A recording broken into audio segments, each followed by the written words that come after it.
Balikan lang natin yung mga takbo nakaraan linggo, kahapon. Ito yung karera kung saan upset, huge upset na natalo yung minamagaling nating Heart of a Champion. Ito, bandera si Red Queen, no? Si Red Queen, bandera agad, mga 2 kabayo. Hinahabol siya ni Grand Laughter. At yung nasa loob, si front runner.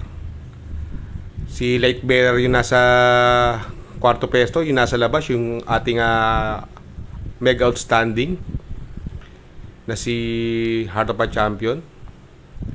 Sa tingin ko, ang breaks of the game dito, no, medyo nakabuo ng ere yung numero 2 sa Red Queen. Si Heart of a Champion, napilitan na siyang humabol. Dito pa lang, ginagalawan na si Heart of a Champion, no? Yan, pagpasok ng far turn, binigyan na si Heart of a Champion ng mga 4 na palo. Hindi makadikit dun sa Red Queen. At yung nasa labas, si front runner, napupunto po yan. Tip na pandehado natin kahapon yan, si front runner. Talagang magaling yung kabayo, napupunto. At yung sakay, si J.R. Sargent de Ocampo, talagang mahusay na hinete. At nanalo po si front runner ng 1 kabayo. Na upset po si Heart of a Champion. Dehado po kahapon yan.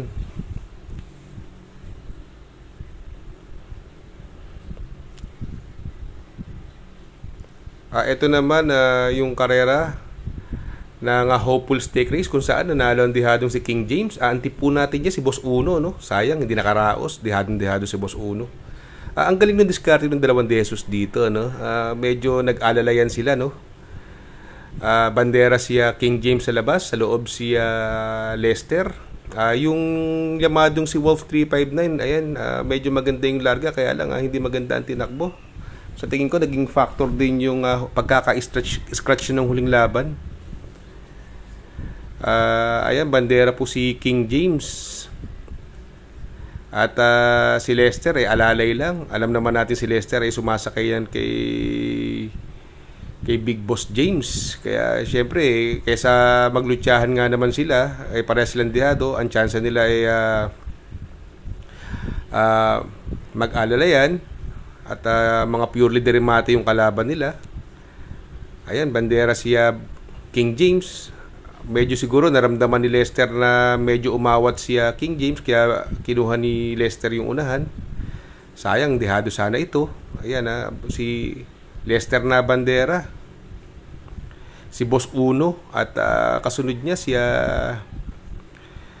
King James. Ito, malakas ang dating sa labas, si Gamer Winner, at saka si Beltuna. At ito, papasok ng far turn.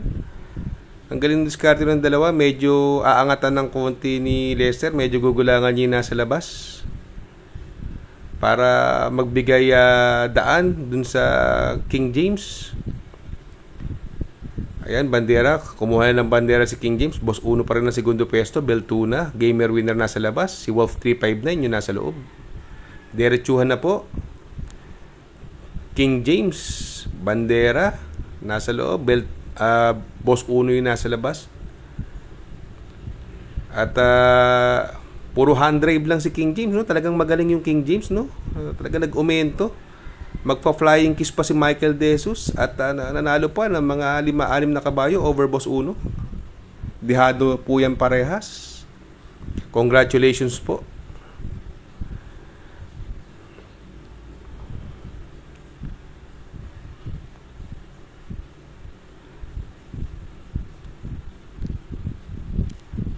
Ito naman yung ating Pilracom 3-year-old bred stakes race kung saan nanalo si Every Sweat Counts. Dito medyo kinontra natin sa tip natin yan, no? Kasi medyo mahaba distansya, 2,000 meters, dahil sa 1,600 at 1,800 parehas lumalakad. Talagang magaling yung Jeffrey Sarate. Bandera si Every Sweat Counts dito. Sa tingin ko, talagang walang kayang bumuliglig sa area nito dahil paglundag kita mo agad 3 kabayo agad. At dito akala natin mag-uubos na siya, no? Akala natin na tutukod na naman, mag-uubos na siya dahil isipin mo, kung titingnan mo, 2,000 ng karera, ganito kalayo bandera. Mga 7-8 kabayo, nauuna siya every sweat counts. Segundo peso si Sting. At yung nasa loob, kumukuha ng tersero pwesto. Yung nasegundo, na si War Chief. Eto, prente si Jeff. Kay every sweat counts. Ang layong bandera. Minsan kasi iisipin natin, since mahaba ang distansya, pabor sa mga deremate, no? Minsan titingnan din natin yung breaks of the game na pag 2,000 at yung kabayo ay walang masyadong lumulutya sa unahan, walang masyadong pressure. Syempre nasa unahan na yan kaysa yung ikaw yung maghahabol, medyo syempre hirap ka na, hilahod na dila mo yung haba ng distansya. Syempre may mga timbang yan at pabigat ng timbang yan pag habang humahaba ang karera. At eto, si War Chief, sinusubukan niyang lumapit kay every sweat counts. Akala natin dito maglalakad na at si War Chief na mananalo, pero talagang magaling yung every sweat counts at yung Jeppel Sarate, magaling yung tandem nilang dalawa. Down the stretch, every sweat counts by only 2 lengths. On the outside is War Chief. At hanggang doon na lang, from start to finish, every sweat counts, nanalo po siya ng mga 1.5 kabayo over War Chief. Yamado po yan, si every sweat counts. Mega outstanding.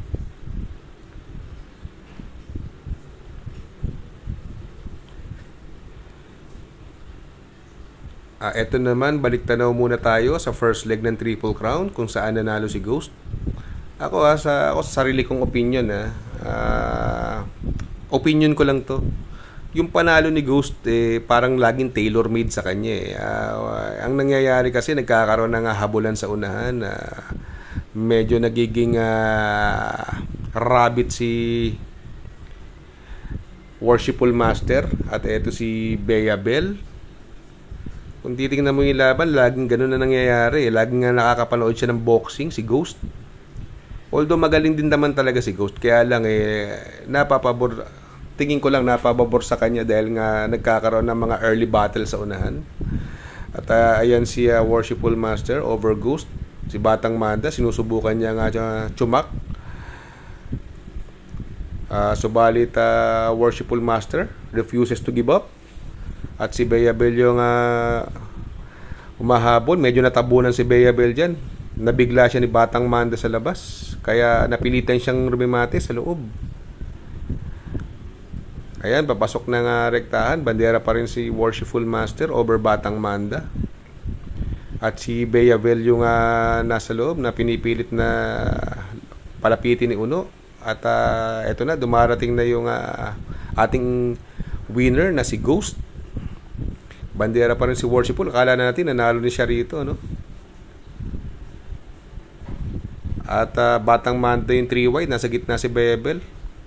At si Ghost yung nasa labas na labas. At ayan, nanalo po si Ghost ng leeg over Bea Bell.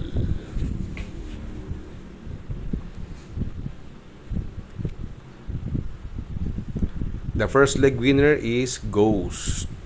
Iba-iba nanalo sa ating tatlong leg sa laban na to. Ito naman yung ating second leg kung saan nanalo si Bea Bell. Medyo maganda ang diskarte ni Uno rito. Bandera pa rin yung Worshipful Master as usual. Si King James yung nasa labas. Tingin ko binabalak nilang patakbuhin sa loob si Bea Bell yung ginawa nila ng first leg, kaya medyo tinatabunan nila si Bea Bell dyan. Bandera Worshipful Master over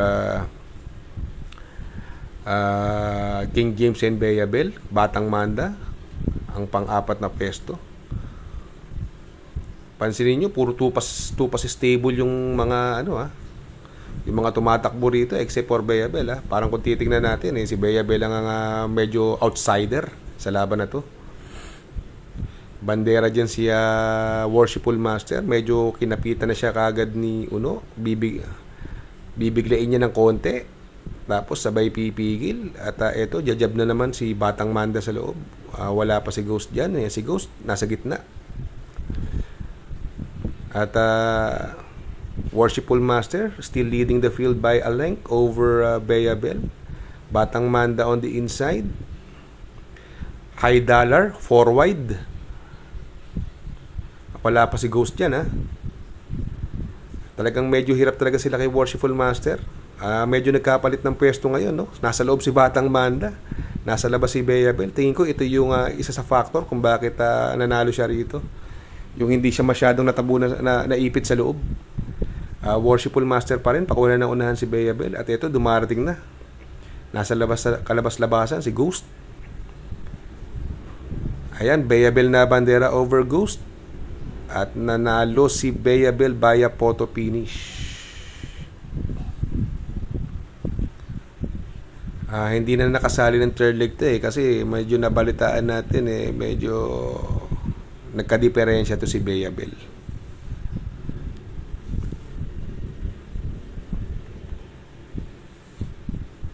Ito naman po yung third leg kahapon kung saan nanalo si Still Somehow.